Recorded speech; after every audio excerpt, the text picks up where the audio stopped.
আজকে সকাল সকাল ঘুম থেকে উঠে ব্রেকফাস্টের জন্য কী বানাবো সেটা নিয়ে টেনশন করেছিলাম। তারপর দেখলাম গড়ে আছে চিড়া, আর চিড়ার পোলাও খেতে কিন্তু আমার বরকে খুবই ভালো লাগে। তারপর জটফট করে বানিয়ে ফেললাম চিড়ার পোলাও। নমস্কার বন্ধুরা, আমি পূর্বিতা আবারও চলে এসেছি আপনাদের সামনে একটা ব্লগ ভিডিও নিয়ে। তো ভিডিওটা কেউ স্কিপ করবে না, পুরো ভিডিওটা দেখবে, তাহলে আপনাদের অনেক অনেক ভালো লাগবে।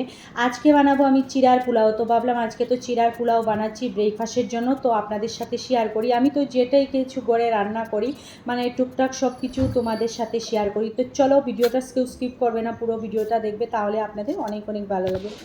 এইদিকে দেখতে পাচ্ছ আমি চিড়াটাকে ভালো করে প্রথমে ধুয়ে নিলাম।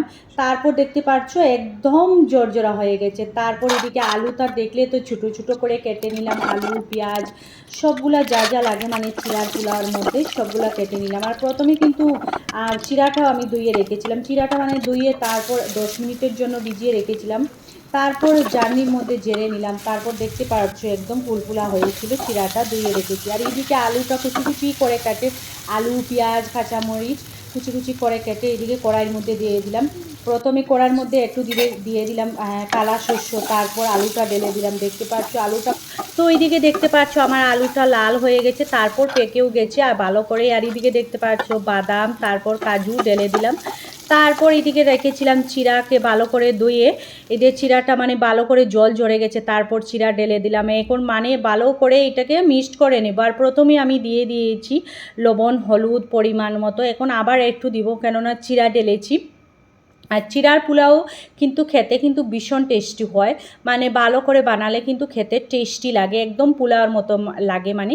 তো দেখতে পাচ্ছ এইদিকে দেখতে পাচ্ছ এইদিকে আমি ভালো করে মিক্সড করে নিলাম চিড়াটাকে। এখন পরিমাণ মতো একটু লবণ হলুদ লঙ্কার গুঁড়ো দিয়ে এটাকে ভালো করে মিক্সড করে নেব। দেখতেই পাচ্ছ আমি কিন্তু প্রথমবার যখন এসেছিলাম গুজরাটে তখন খেয়েছিলাম, আমাকে কিন্তু ভীষণ ভালো লেগেছিল। তারপর আমি আমার শাশুড়ি মার কাছ থেকে এই মানে চিড়ার পোলাও বানিয়ে শিখিয়েছি, খুব ভালো কিন্তু টেস্টি। আমাদের ঘরে কখনো কখনো বানাই যখন মানে তাড়াতাড়ির মধ্যে হয়, তখন আমি চিড়ার পোলাও বানাই, আর চিড়ার পোলাও খেতে কিন্তু ভীষণ টেস্টি লাগে। তারপর দেখতে পাচ্ছ একটু লেবুর রস দিয়ে দিলাম, তারপর একটু চিনি দিয়ে দিলাম, কেননা চিনি আর নিম্বুর রস দিলে চিড়ার পোলাওর মধ্যে খেতে কিন্তু খাট্টা মিঠা লাগে, মিঠা লাগবে খাট্টা লাগবে, খেতে কিন্তু ভীষণ টেস্টি লাগে। তারপর লাস্টে দিয়ে দিলাম এদিকে দেখতে পাচ্ছ ধনিয়া পাতা। আমাদের তো আর গুজরাটে কিন্তু সব সময় কিন্তু ধনিয়া পাতা পাওয়া যায়। তোমাদের এদিকে কাদের কাদের এদিকে সব সময় মানে ধনিয়া পাতা পাওয়া যায় প্লিজ কমেন্টে জানাবে।